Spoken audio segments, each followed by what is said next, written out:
Bonjour Emmanuel, Bonjour Muriel. comment tu vas? Un instant, je remets, j'ai Oui, petite vas-y. mon micro-cravate, le son sera mieux comme ça, si on peut, si tu veux bien Ah, reprendre. c'est une bonne idée ça. Moi j'en ai un en plus que mon mari m'a offert, je n'utilise pas. Le son est bon, Muriel, hein. Si on peut refaire ton… Bonjour Emmanuel, je suis ravie de te recevoir aujourd'hui pour cette interview. Bonjour Muriel, merci à toi pour ton accueil. Eh oui. Et donc, en fait, bonjour à tout le monde aussi.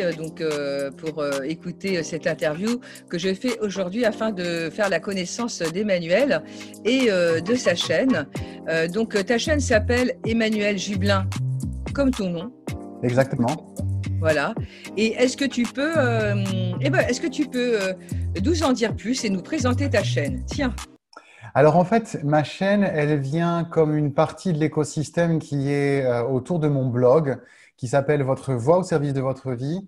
Elle Mhm. est venue en fait d'une envie, d'un désir de partage et de transmission de connaissances à propos de la voix ici orientée vers la voie professionnelle, c'est-à-dire de l'expression au service de la carrière, carrière en freelance, carrière à son compte, reconversion pro et aussi pour les personnes qui ont le souhait d'évoluer dans leur carrière corporate et qui se rendent compte aujourd'hui, on est dans les années vraiment 2020 qui s'orientent de plus en plus vers les communications digitales, mais il y a toujours besoin de la communication avec la voix, de la transmission de la valeur, de la connaissance, de la personnalité, sa présence. Alors voilà, j'ai eu envie de donner. Je suis fidèle à une expression que j'ai entendue il y a quelques années qui s'appelle qui donne reçoit. Et Oui. je me suis dit qu'avec le blogging et aussi sa nécessité de communiquer, vu mon sujet quelque part, de me mettre face caméra j'ai fait à peu près une centaine de vidéos jusqu'à maintenant pour, voilà, pour répondre à un besoin chez moi, c'est le besoin de partage. D'accord, super. Donc en fait, sur ta chaîne, on trouve une centaine de vidéos aujourd'hui qui vont donner des conseils par rapport à la voix, comment libérer sa voix, comment s'exprimer, comment… Est-ce que tu peux en dire un peu plus là-dessus? Alors, j'essaye de varier les différents sujets. Surtout, Oui. on écoute des commentaires que je reçois sur mes vidéos, que je reçois aussi via donc l'autre partie de mon activité sur le web qui est avec le blog. Aussi, je travaille sur de l'emailing on va dire, aux membres de ma communauté. J'aime bien les nommer les aventuriers de la voix. Et donc, je leur donne au quotidien ou quasi quotidien des conseils et ça me permet de faire un retour et on va dire, de connaître les nécessités de ces personnes. Et donc, en gros, les thématiques les plus fréquentes et les plus demandées sont la confiance en soi, D'accord. sont le travail sur le charisme, donc la présence vocale, Mhm. sur aussi la gestion du stress. C'est quelque part un petit peu l'autre côté de la même médaille que c'est la confiance en soi, mais la gestion du stress, le trac. J'oriente beaucoup mes contenus sur un conseil très important, c'est d'élever l'énergie physique, d'élever ce qui se dégage de la posture physique, parce qu'aujourd'hui, on est dans un monde qui est audiovisuel. Et Et quand on s'exprime, même au téléphone, en réalité, il y a besoin d'avoir une dynamique physique qui vient au service de l'éloquence, de l'élocution.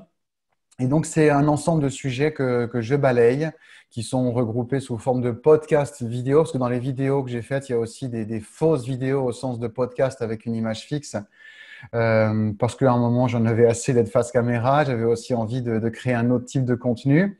Là, je suis revenu depuis quelques semaines sur du contenu, on va dire, plus visuel, et je m'éclate. C'est très agréable. Et aujourd'hui, j'ai confirmation d'une nécessité. Il y a même des gens, des grands de ce monde en ce moment du web entrepreneuriat, un monsieur que j'aime beaucoup et qui pour moi est un mentor qui se nomme Idriss Aberkan et qui en ce moment est en train de clairement de mettre l'accent là-dessus et il le dit, c'est la prise de parole, c'est la compétence du 21e siècle parce que c'est la mise en avant de toute la connaissance, l'expérience, l'expertise et aujourd'hui il faut donner à entendre l'expertise. oui, c'est génial parce qu'en fait, du coup, tu vas parler de tous les sujets qui tournent autour de la voix et qui peuvent permettre d'être mieux, tout simplement aussi d'être plus synchronisé. avec soi-même, quoi. Exactement. Avec son énergie physique aussi, en la faisant vibrer du mieux possible, c'est ça? Mhm, tout à fait. Et ouais, Aussi, il y a une chose que j'accentue dans mes contenus, oui, dans l'ensemble de mes contenus, qu'ils soient les contenus open source et aussi les contenus que je propose de façon digitale, les programmes de formation que j'ai créés, c'est la révélation de la voix au sens vraiment de la faire sortir. Moi, je pense souvent que la voix, elle est comme du bon vin, c'est-à-dire qu'elle s'affine, elle se bonifie avec le temps à mesure qu'on lui donne la bonne énergie. Et puis, il y a aussi l'importance, alors c'est pour les gens qui parlent beaucoup dans leur vie professionnelle, c'est savoir l'économiser, cette voix, c'est-à-dire la préserver, ne pas la fatiguer. Et donc, j'ai aussi créé des contenus spécifiques à cette nécessité. pour prendre soin de sa voix. Oui. Et ouais, donc il y a prendre soin de son corps, mais il y a prendre soin aussi de sa voix. Oui, D'accord. en fait, Muriel, dans le sens pour Mais, prendre soin de, très justement, prendre soin de son corps. Ça veut dire que la voix, en fait, elle est le résultat d'une énergie qui est l'énergie musculaire, qui est l'énergie du souffle. Imagine que hmm, la voix, tu joues d'un instrument avant. Hein, tu jouerais de la clarinette, de la trompette. Tu aurais besoin d'inspirer et d'être attentive à ta façon d'expirer l'air. En fait, quand on parle, quand on fait un pitch, quand on fait une présentation pour des investisseurs d'un projet ou quand on crée des contenus comme on fait sur le web, eh bien, en fait, c'est important de donner cette netteté à la sonorité. Maintenant, on ne peut plus passer à côté de ça parce que on est entouré de sons. Dès que tu allumes la radio, tu regardes la télé, tu regardes des contenus sur les chaînes YouTube, notamment les grandes chaînes YouTube, tout le monde fait un travail sur le son. Moi-même, je fais des ajustements, comment dire, j'éveille à ce qu'il n'y ait pas de saturation quand je retravaille mes contenus. En revanche, je fais un son bio, c'est-à-dire que je ne vais pas le rebooster. Mais toutes les radios et les télés ont une compression du son. Un peu comme si, tu sais, il y avait un exhausteur de goût sur le son qu'on entend. hmm, Donc, ça veut dire que nos oreilles, elles sont maintenant un peu paresseuses. Les oreilles des gens à qui on parle, eh bien, elles sont habituées à entendre un son qui claque, arrive vraiment facilement jusqu'aux oreilles.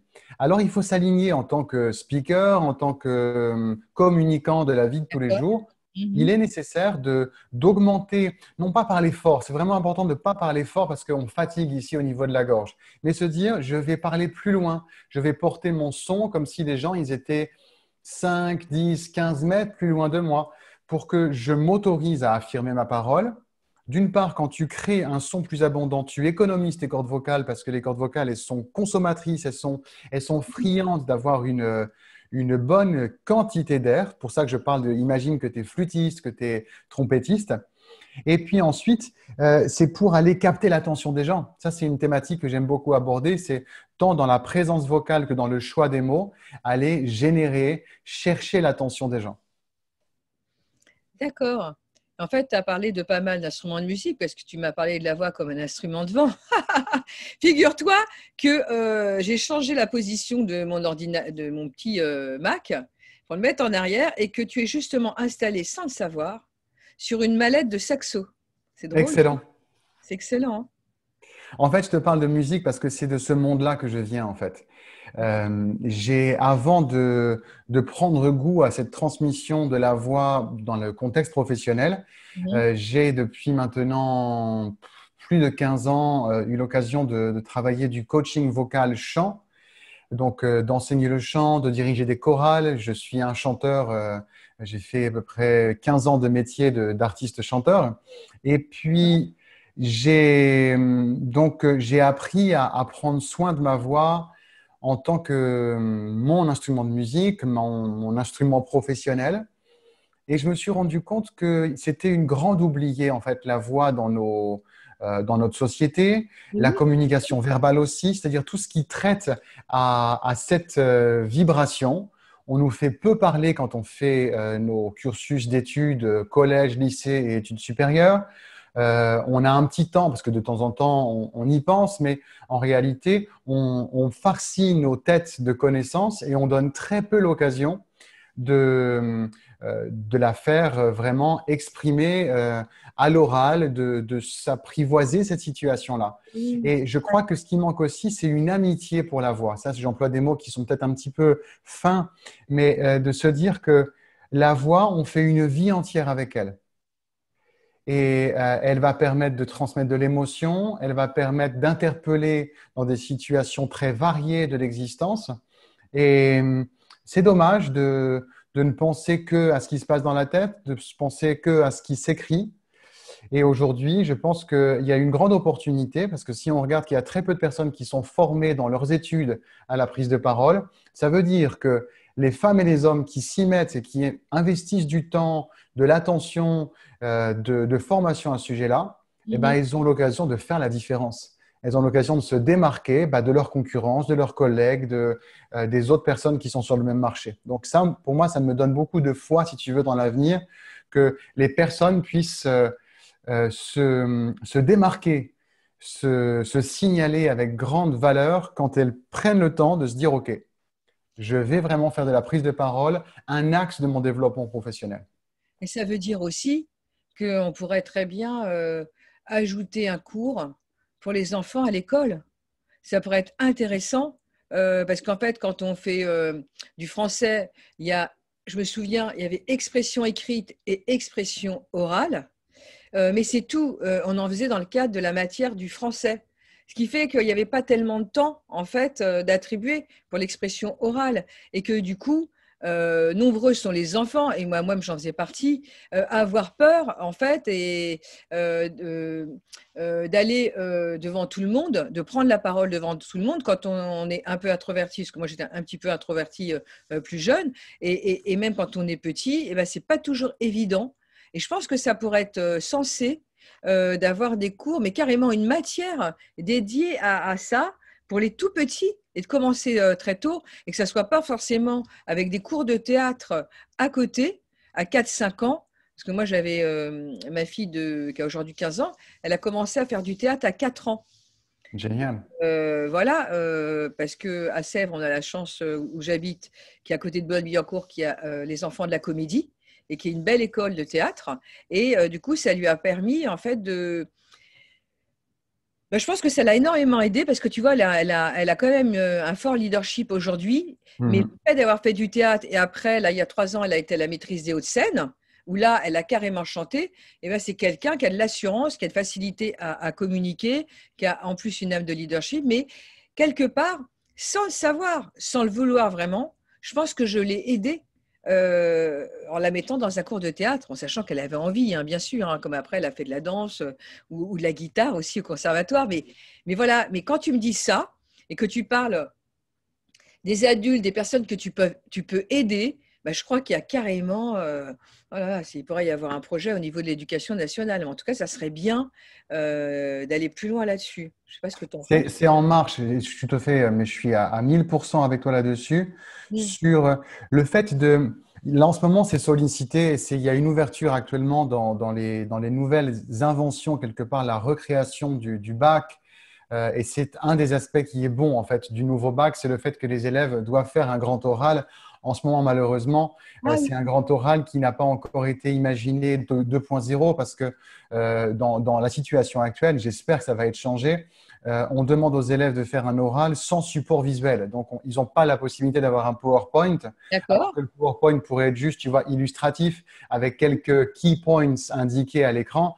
Et bon, pour l'instant, ils n'ont pas encore imaginé qu'un écran, une image puisse les aider. Je pense que d'ici quelques temps, les penseurs des programmes réaliseront qu'on habite en 2020. Mais toutefois, ça commence à être proposé, même dans les différents diplômes, le brevet, tout ça.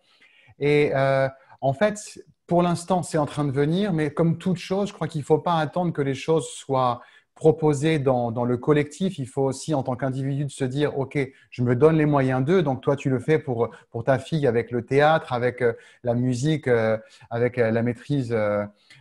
Que c'est génial qu'elle vive ça. Et en fait, ce qu'il faut peut-être se dire, c'est augmenter le temps de vol, si on voulait jouer avec une métaphore. C'est-à-dire qu'en ce moment, Muriel, tu apprendrais à piloter un avion. Avant d'être autorisé à être au-dessus de nos têtes avec un avion ou un ULM, eh ben, on te demande, histoire que ta sécurité soit assurée, mais la nôtre aussi, eh ben, que tu aies quand même un bon paquet d'heures avec un instructeur, une instructrice. Imaginons, alors il n'y a pas autant de danger quand on prend la parole, mais qui est la même nécessité de se dire, il faut que j'augmente mes heures de vol. Tu peux les augmenter de différentes façons. En situation, évidemment. Donc, ça veut dire que, imagine, il y a des ados qui nous écoutent et ça veut dire que tu dois commencer par lever la main. Commencer par poser des questions. C'est ce qu'a fait un gars qui m'inspire beaucoup pour le changement à 360 degrés qu'il a fait. C'est David Laroche, qui était Oui, un grand timide quand il était au collège, au d'accord. lycée. Et on l'a traité de bolos à l'époque parce qu'il s'est mis à poser des questions. Il était totalement introverti et il a décidé de réinventer sa légende. Et il a commencé à le faire en osant prendre la parole, même s'il était incertain. Donc, il a commencé à augmenter ses heures de vol en interagissant. Et ensuite, il est allé plus loin, il est allé interviewer des gens et ça vaut Ouais, le coup d'aller après, regarder un peu son histoire. à chaque fois. Mm. Donc ça, c'est capital. Mais de toute façon, quelqu'un qui se dit, bon, il me manque de l'assurance quand je prends le téléphone, il me manque de la confiance en moi dès que j'ai plus que 4 personnes devant moi. Pour moi, la définition de la foule, c'est 5 personnes. Si une personne se dit ça, bon, ben, elle a du travail devant elle.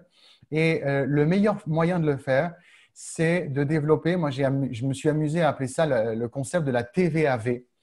C'est-à-dire que c'est une TVA, dans l'histoire, ce sera la première taxe que tu payes et que tu gagnes en même temps. Imagine, Muriel, que tu as un sujet que tu as préparé pendant 10 heures. Tu vois, tu as vraiment bossé ton truc, c'est un sujet vraiment bien Ouais, ouais, affiné. ouais. Tu vas t'entraîner 20% de ce temps-là à le dire devant ta caméra, devant des gens. S'il y a des gens que tu ne peux pas solliciter, en plus en ce moment, hein, année covidesque, on ne peut pas inviter du monde pour faire une simulation et répétition générale, eh ben, tu te imprimes des photos de gens, tu les poses sur les dossiers des chaises pour duper ton esprit et faire croire que tu as des vrais gens devant toi. Et je vous assure, ça marche. Faut duper l'esprit de se dire, si tu as peur d'être devant des gens, fais comme si tu étais devant des gens. Tu te fais un poster, tu t'achètes un poster de gens où il y a 3 personnes, 10 personnes, 15 personnes et tu t'entraînes à présenter avec animation, avec énergie ton sujet. Et quand tu vas faire une pause café, une pause pipi room, tu arrêtes le chrono pour que tu aies fait vraiment 2 heures d'entraînement. Quelqu'un qui se surentraîne comme ça et qui dépasse même ses 20% du temps, il n'y a plus la place d'avoir peur.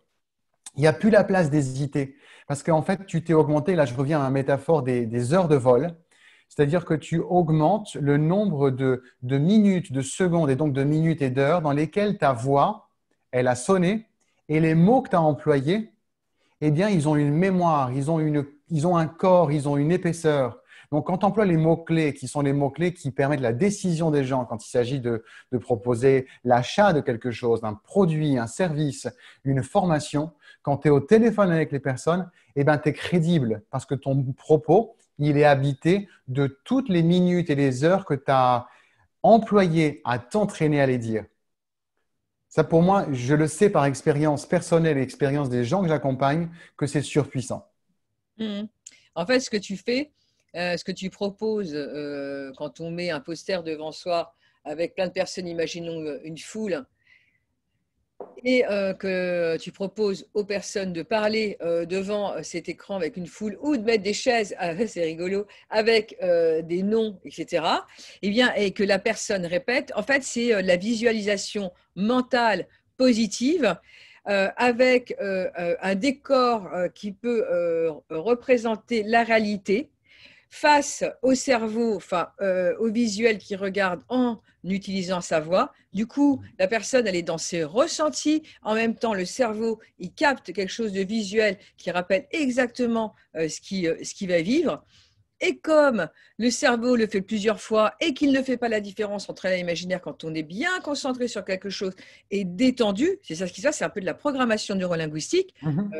enfin bref, ou autre chose, hein, ça peut être la visualisation mentale positive, donc qu'importe le nom, mais comme moi je fais de l'hypnothérapie, c'est vrai que c'est comme ça qu'on enregistre et puis qu'on peut augmenter sa confiance en soi aussi par rapport à la parole en public, la prise de parole en public, parce que plus on va refaire ça une fois, 2 fois, 3 fois, 4 fois, 5 fois, etc., comme on active les mêmes zones cérébrales que si on y était réellement, eh bien pour Mhm. le cerveau, c'est la même chose. Du coup, quand la personne, elle se retrouve dans la vraie situation, eh bien, elle est bien, et en plus, elle a posé sa voix N fois, donc, elle s'est entraînée au niveau de la voix. Donc, du coup, là, c'est pas uniquement la visualisation mentale positive quand je dors quand j'écoute une méditation guidée, parce que moi j'en donne, j'aide pour la prise de parole en public, je fais une séance d'hypnose.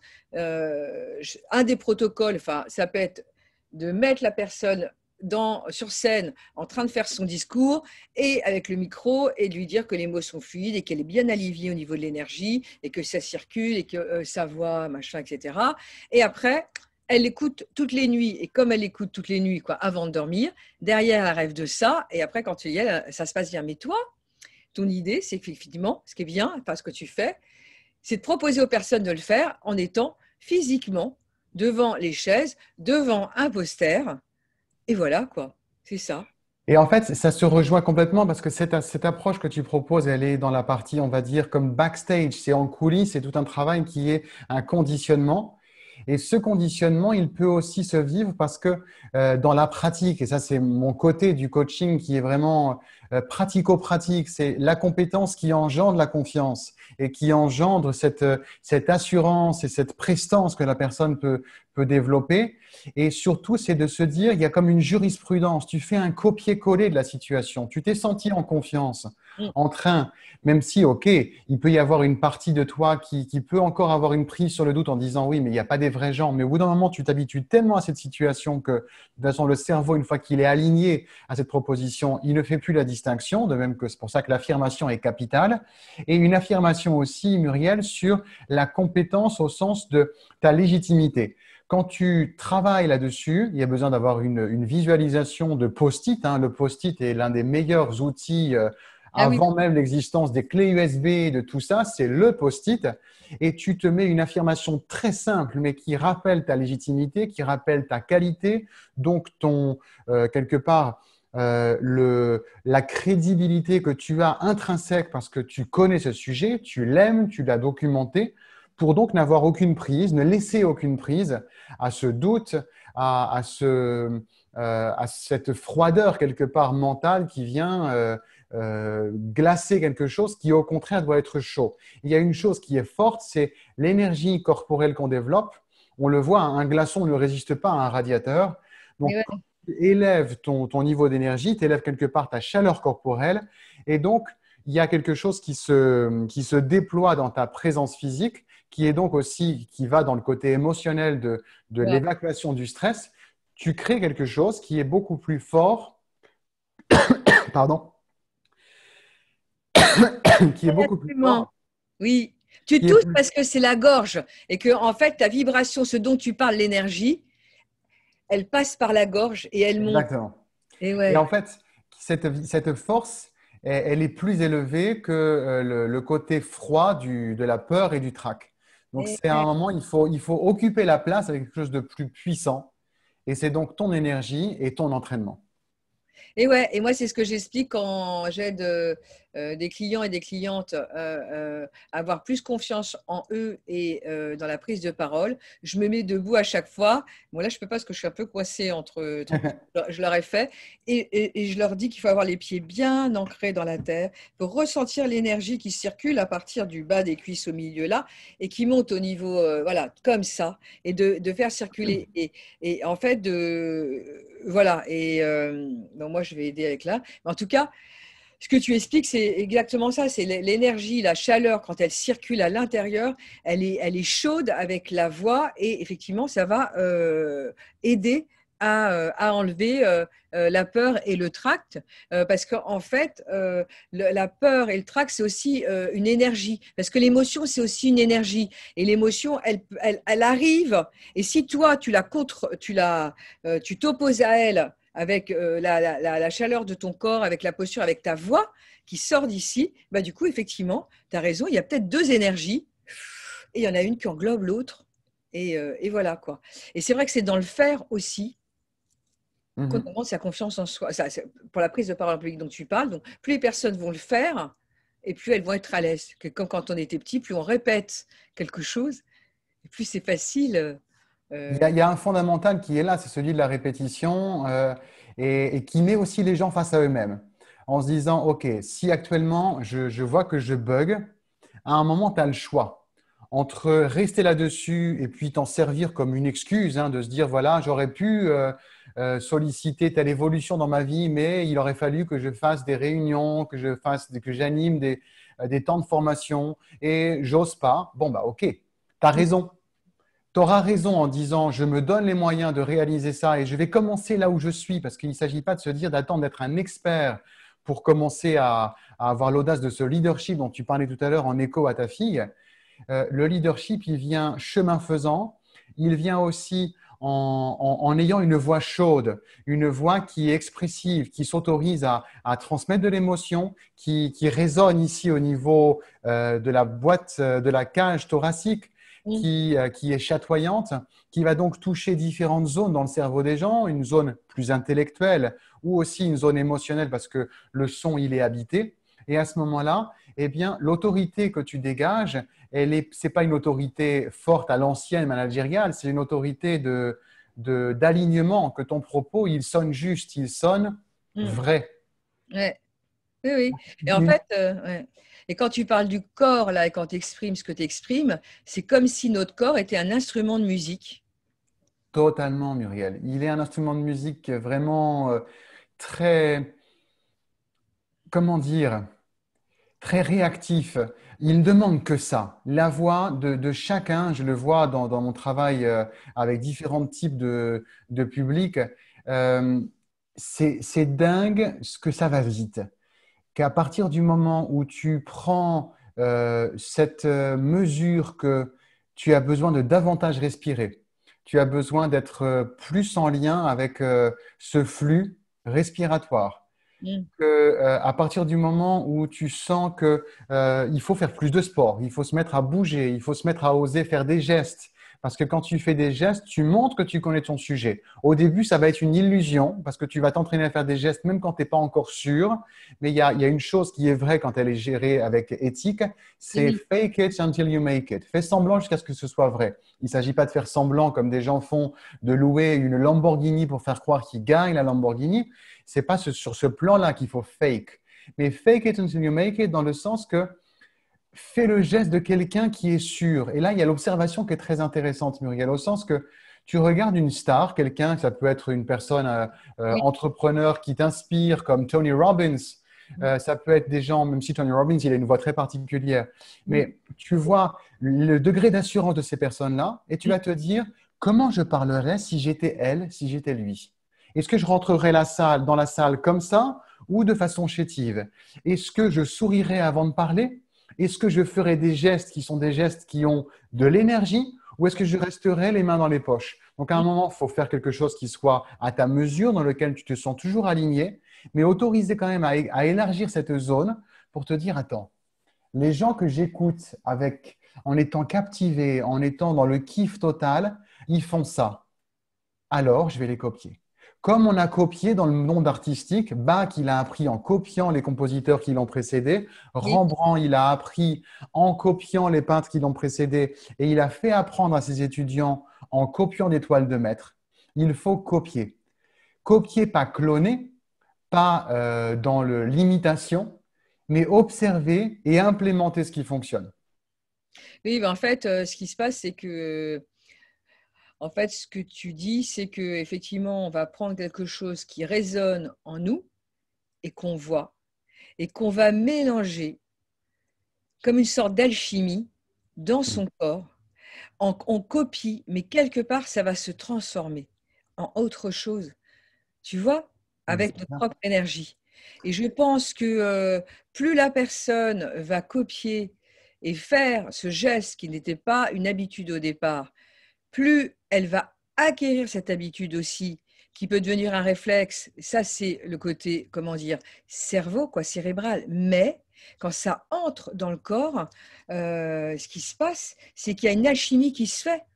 Parce que dans notre corps, on a quand même une énergie différente. Et comme chaque être est unique, même si on copie, il va en sortir quelque chose de différent. C'est là où c'est très, très important ce que tu dis parce que il y a, quand Newton dit rien ne se perd, rien ne se crée, tout se transforme, il faut accepter le fait que dans un premier temps, il est nécessaire de copier quelqu'un pour découvrir le sillon dans sa mémoire, dans la mémoire du geste, comme la sculpture, il a fallu regarder comment quelqu'un fait. Et de toute façon, ta copie sera ta copie qui va passer à travers ton ADN. Donc, de toute façon, c'est la créativité. Et ouais. Et de toute façon, ça va être lié à ta personnalité. Forcément, ça passe dans un rouage, enfin, dans un système à l'intérieur qui fait que ce qui va ressortir, ça va être quelque chose de différent. Ça va te permettre en fait d'aller à la rencontre de toi pour réaliser quelque chose qui t'est vraiment personnel. Donc, en fait, il faut enlever cette idée que copier, c'est mal. Non, parce qu'en fait, quand on copie, quelque part derrière, ça nous permet aussi de nous réaliser et simplement, on va choisir quelqu'un qui correspond plus à nous et qui résonne en nous. Mais forcément, c'est pas toujours facile et évident de faire quelque chose de complètement nouveau. Et on est tous, les uns les autres, en train quelque part de copier sans le savoir, en écoutant les uns et les autres, ou en les voyant, ou voilà quoi. C'est Mais normal. c'est comme ça qu'on a appris. L'une de mes spécialités dans ma vie de formateur et d'enseignant, c'est celui de la transmission des langues. Et en fait, on ne peut apprendre une langue qu'en écoutant et en dupliquant. Et oui. Comme j'ai enseigné la musique et j'ai appris aux personnes à observer un geste sur le piano, à observer un geste vocal. Je chante, tu écoutes et tu reproduis.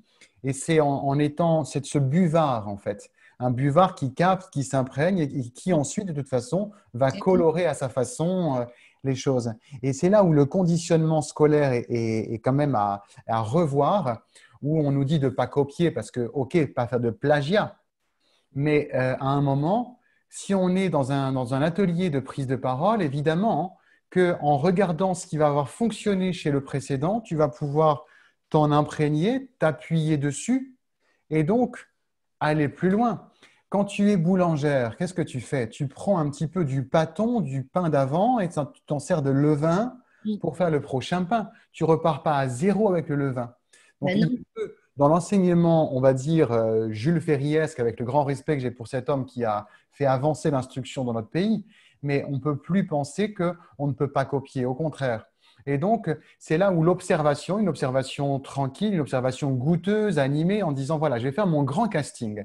Parmi les femmes et les hommes que j'entends parler, journalistes, personnalités politiques, artistiques, entrepreneuriales, c'est qui ma dream team? C'est qui mon 5 majeur, pour parler un peu basket, que je vais choisir pour être mon mastermind virtuel. C'est-à-dire que je ne peux pas encore les côtoyer ou ce ne sera peut-être pas nécessaire que je les côtoie, mais dans l'expertise vers laquelle je tends, je décide que ce soit eux mes coachs virtuels. Et donc, je les écoute, je note, je les imite, je les copie dans leur façon d'articuler, dans leur façon de gestualiser leur discours, de marcher. Et à un moment, tu vas faire ton cocktail et tu vas être toi, Muriel, mais une Muriel enrichie d'une pratique qui sort, et c'est comme ça qu'on sort de sa zone de confort, c'est en l'élargissant. Il y a une métaphore que j'aime bien rappeler, c'est celle du pizzaiolo. Quand tu fais, tout à l'heure je parlais du pain parce que moi je suis un grand gourmand, j'adore cuisiner, et quand tu vois, moi je ne sais pas le faire, mais ce que font les pizzaiolos, quand ils font le côté frisbee avec leurs pâtes, c'est en la faisant tourner que ça s'élargit. Tu imagines ta zone de confort qui, waouh, se dilate parce que tu lui as donné tous ces éléments et d'entraînement et d'observation. Et donc, la prochaine fois que tu es dans une zone où tu n'étais pas encore experte il y a X temps, 2 jours, 2 semaines, 2 mois, tu reviens avec une autre expansion de toi. Et oui, oui, tout à fait. C'est exactement ça. C'est en s'élargissant, en regardant différentes personnes, qu'après, en les recopiant, entre guillemets, qu'on peut réaliser en fait sa vraie personne dans le sens, dans le sens de réalisation, dans le sens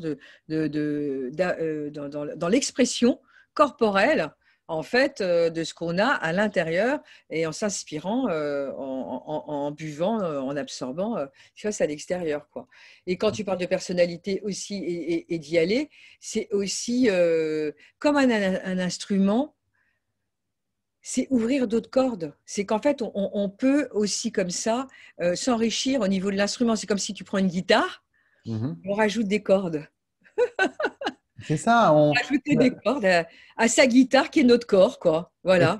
élargis le registre, Muriel, ça veut dire que là, Mm. tu ouvres un espace qui est capital et qui est captivant dans l'élocution, l'art de prendre la parole.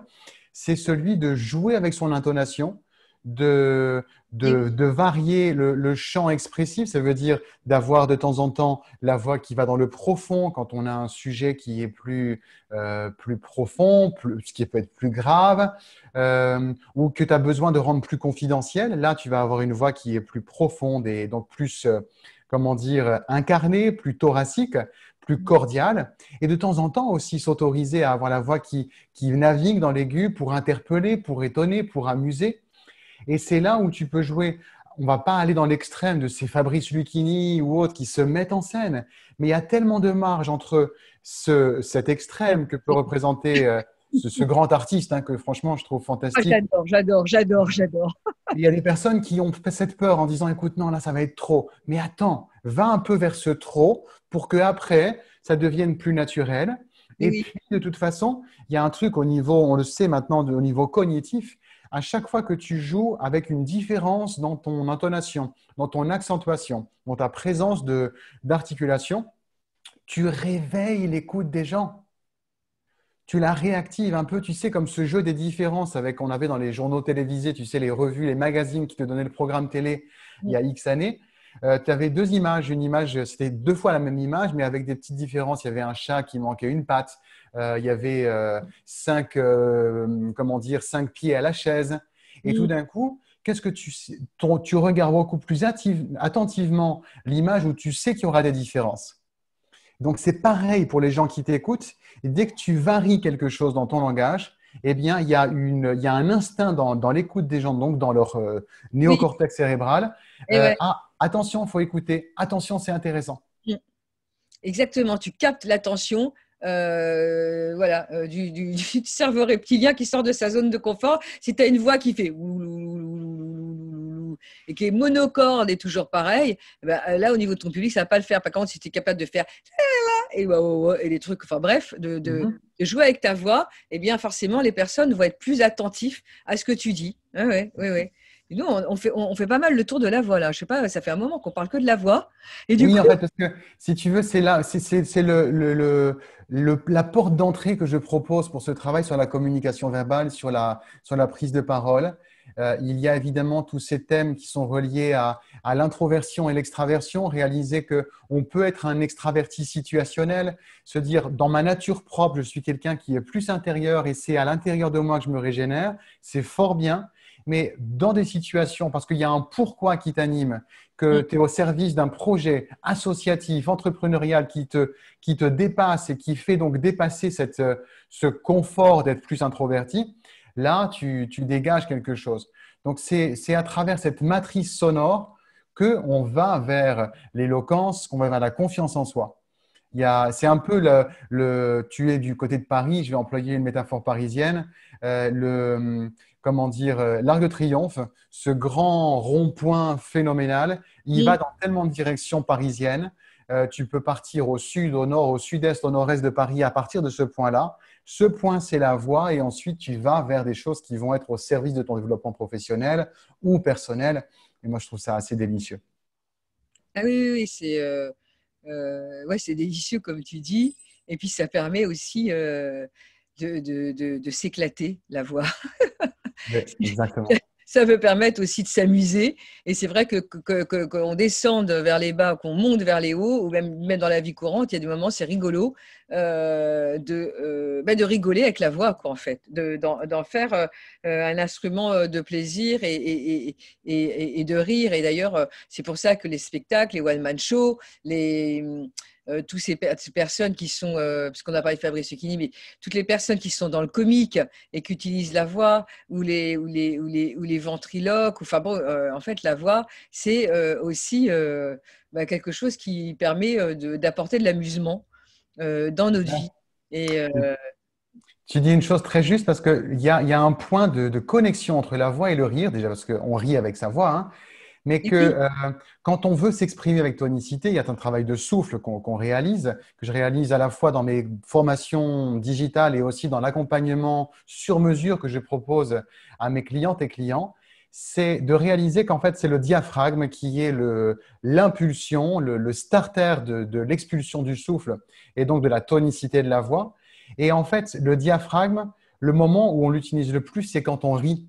Parce qu'en fait, les saccades du rire, Ça, c'est en fait c'est intéressant. comment dire, une dynamique, une tonicité musculaire du diaphragme qui fait les ha ha ha. Ce qui Et oui. fait que si tu as un fou rire monumental, tu es allé voir un spectacle qui t'a fait rire, le lendemain, tu peux avoir des courbatures. Eh ben, le muscle qui a des courbatures, c'est le diaphragme. Ça se situe au niveau de l'accroche des côtes flottantes parce que c'est un muscle qui est une sorte de sangle ceinture qui D'accord, nous divise en deux la partie digestive et la partie respiratoire. d'accord. Et ce diaphragme, il est central dans la voix. Et donc, si tu veux développer en accélérer ta voix, il faut que tu ris beaucoup. C'est incroyable. Et du coup, quand tu fais des exercices ou de la formation, il y a peut-être des moments où tu fais rire les personnes ou et exprimer, enfin faire ha ha ha, enfin faire différents rires parce que ça, du coup, ça entraîne le diaphragme aussi. Je sais pas. Oui. Oui, ça ouvre déjà une sorte d'écluse pour s'autoriser à avoir un son qui est peu commun. Et puis, ça débride quand c'est notamment un travail en groupe.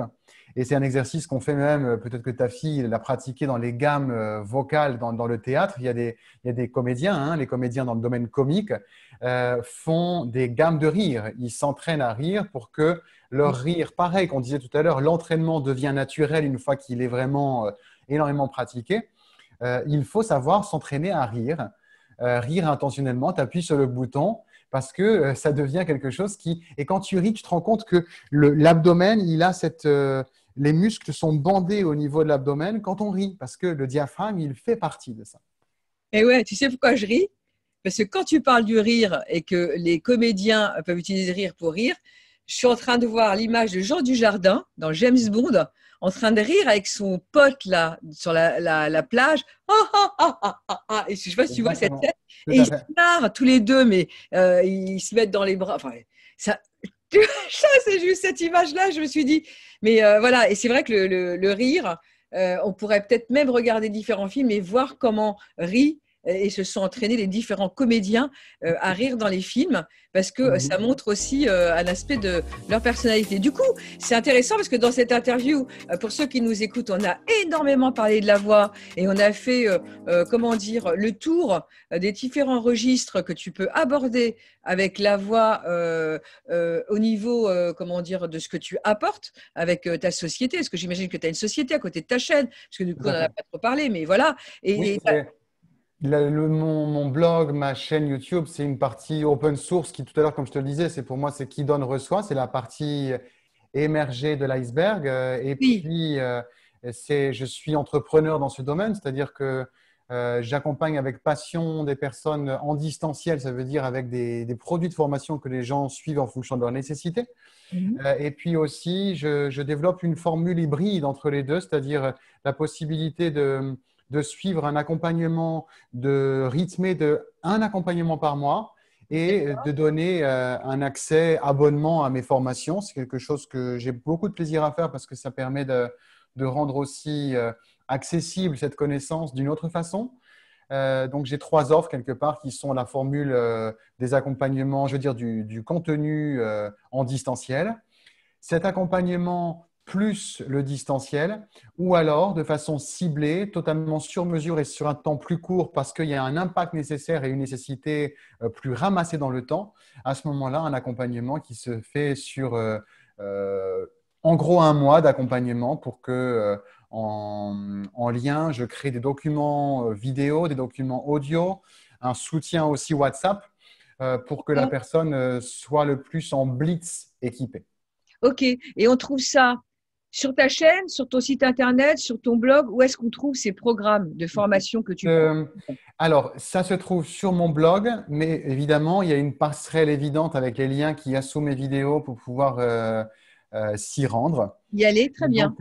la partie, en fait, c'est la partie formation sur mon blog qu'on trouve sur la première page. Mais si tu veux, je pourrais te donner le lien qui y mène. Et c'est pour ceux qui Euh, écoutent, en fait, parce que l'idée, c'est que si pour ceux qui nous écoutent, vous voulez être plus à l'aise avec votre voix, parler facilement, comment dire, en public, enfin bref, travailler votre voix dans tous les sens du terme, en élargissant les possibilités que vous avez au niveau de votre diaphragme, vous avez compris, au niveau de votre corps, pour utiliser votre corps comme un instrument de musique en étant de plus en plus, comment dire, familier avec et même professionnel. Enfin, monter en vibration quoi, avec votre voix, reliée à votre énergie.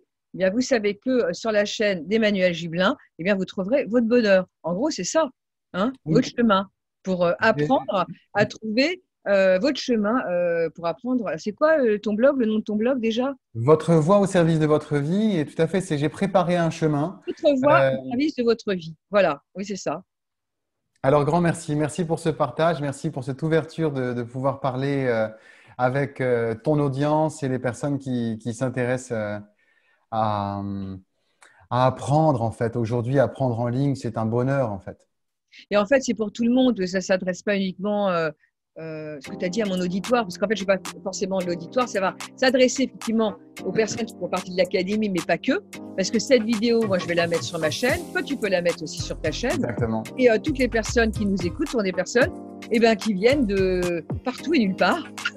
Puisque YouTube, c'est quand même un échiquier international. C'est une opportunité de dingue. Aujourd'hui, on crée sa chaîne télé à travers ce canal qui est YouTube. C'est juste énorme. Merci beaucoup pour ton accueil. Merci aussi à toi et puis au plaisir. Et je te souhaite de continuer sur ta voie, avec un maximum de succès. Voilà. Merci, à bientôt Muriel.